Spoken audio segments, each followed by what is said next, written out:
Sa isgutan nato ang purgatorio, kay may sila nga dili mabasa sa Biblia. Nganong kitang Katoliko na may purgatorio? Tungod kay nasayod ta nga ang Dios naghatag og hustisya. Kay giingon man nga dili ka makasulod sa langit kung doon na kay gamay nga sala. Pero pareha nato naningkamot kamo nang naningkamot pag-ari dire para mabunyagan ang inyong mga anak. Apin og seminar, kami po naningkamot po. Pareho kami namin trabaho busy kay si Role.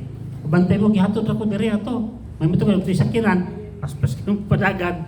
Brad gihatod sa kanako dito kay napasay lakaw papasto karon. Kaya kami yung duha mo kung mag-atong seminar. Pati bisya kayo. Pero bisan pa man kung busy kayo, kitagaan na ito pagtagad ang bahin sa atong simbahan sa atong relihiyon. Musugutag sa dili ang taong mamatay. Ang edad na ko ron, 60 kapin, mag-60 yun ako December. Kung edad ko 80, pila naman ang katuig na bilhin ako, 19 na lang. Bubo na. Muna, binikamot yun. Kung musipyat man, at least purgatorio. Ang masikta, di mo sa matuwa na. O kasi purgatorio, kung may purgatorio. Na, kung nagkasala kang gamay, diretso ka sa imperno. Answer di po na ano? Gamay na tagsala, di imperno ta. Pero panguta na, nabas sa Biblia. Na, tungkol kay ang Diyos, justisya man mo nga, ato basahan sa Biblia. Tinaw kayo nagingon diri sa 2 Makabiyo. Aron na itong masabtan, sugda na itong basa diri sa 2 Makabiyo, Kapitulo 12. 13:41. Busa giday gila ang mga paagi sa Ginoo ang matarong nga maghuhukom nga nagpadayag sa talagsaon. Ang nangamuyos sila kaniya nagkining sila mapapas unta sa ingpit. Unya si Judas katulad kong tao nagawhag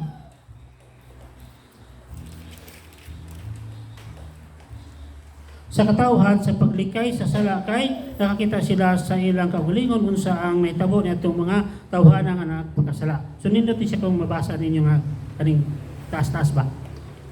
Nagkutlo lang taani. Nagpaamot sab siya, so man siya pamisa para sa kalagan sa purgatorio. Nagpaamot sab siya gikan sa tanan niya mga tao nga mikabat og 2,000 kasalapi nga plata o gipadala kini ngadto sa Jerusalem aron gamiton alang sa usa ka halad. Sa muna natay pamisa. Supag ana ang laing sikta. Nay pamisa. O gipadala ni kini ngadto sa Jerusalem aron gamiton alang sa usa ka halad alang sa sala. Si Judas naghimo nining hamili nga butang tungod kay nagtuo siya sa pagkabanhaw. Kung wala pa siya magtuo nga ang patay mabanhaw, usaon pa kabutang nga binuang o walay kapuslanan ang pag-ampo alang kanila. So po niya itong patay. Nining maligon o Diyos nun nga una nga ang tanang mga tao nga nagtuo sa Diyos makadawat og usa ka ganti nga katingalahan. Si Judas nangandam sa usa ka halad alang sa sala aron malingkawa sa ilang mga sala sila nga nangamatay. So namatay na sila. Pero naghalad si Judas para nga malingkawa sila. Muna itong giampo ng pamisa. Ang tawag na ito na, katong mga kalaga mo ay nasa purgatorio. Pag natin siya nga gamay, mo nang dilita, itong impyerno. Purgatorio sa. Tanang kalaga sa purgatorio, sa langit na paingon. Kung sa may basihan na ito diri sa New Testament, anang purgatorio. Nanak diri sa 1 Corinto Kapitulo 3. Diri lang tas 14 aron mas dali. Kung ang itukod sa tao diya sa sukaran dili masunog, makadawat siya ganti. Apan kung masunog kini nan mahanaw kini kaniya apan maluwas siya sa maranga nakaikya siya sa kalayo. So maluwas. Maluwas siya sa maranga nakaikya siya sa kalayo. So maganto siya sa kalayo sa purgatorio. Pero maluwas ra. Muna gitawag nato nga ang sala nga wala nato minilusili nga gamay raman sab ita nakapamakak. Ay bawal man na, agidili man na. sa impyerno ka. Madili na siya, mo. So kung nakay gamay nga sala, wani mo minusuli, ibutang ka sa purgatorio. So ni kamatay sa tao, inighaya na ang kalaga na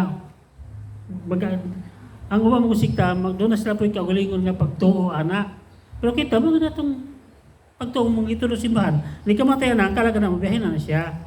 So kung doon na tayo sala, nga wala minusuli nang ibutang ta sa purgatorio. Bayaran to dito. Pila ka to ego at ang sayon. Munang iampo to siya. Pero kung sika kampo din namatay ka nga, nakaampo jud ka, kapay ka pa sa ilos Ginoo, munang diretso ta og langit. Pag nasa langit, tawag na santos. Wala giproklama. Kanang santos nga atong nasa atong simbahan, naproklama lang siya. Pero dakan santos ito. Basta to sa langit, automatic santos mo to siya. So kung nakainulsulta, munang diretso ta og langit. Pero kung ang kalag mapingo sa impyerno, wa na nay paglaom. Kanya kay paninglon ng utana. Palit kami. Kani nga mo kay voluntaryo man eh. Ala bisweldo ane. So mga ari mi dire, biya na mo trabaho para dire. Pero sayod mi nga ang Dios mo tabang. So mo nga ani kamot. Kay kung dili ta maning kamot, paninglan mo ta sa Dios. Sa may tugibot sa kalibutan. Nasa Biblia, isa ka ang mga anghel. Ni Koyo, si Satanas. Mabasa ang tanong sa Job. Kita niya sa Ginoo. Yun ang Ginoo. Ikaw, Satanas, sa mga gikan. Sa kalibutan, nagsuroy-suroy. Ano, wala mo siya kapahulayan. Anak din siya. Kita ka ba ni Job? Abti kay Satanas. Lagi, nagampunan mo kay padatom na. Nindot siya sa Job. So, diyan natin makita nga, pangutan mong ta sa Ginoo, kung sa may mga sa kalibutan, so, munang nanikabong ta. Munang nata sa itong mga pagtulunan.